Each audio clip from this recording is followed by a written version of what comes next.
What's the meaning of crossfire?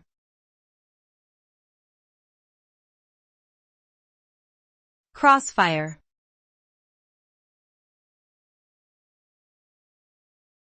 Crossfire.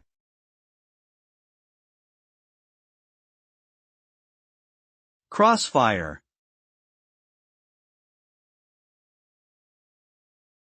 Crossfire.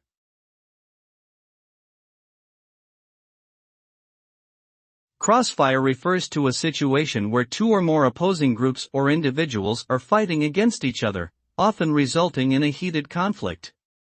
The term usually connotes a situation where there is no clear winner, and both sides suffer significant losses or damages in the process.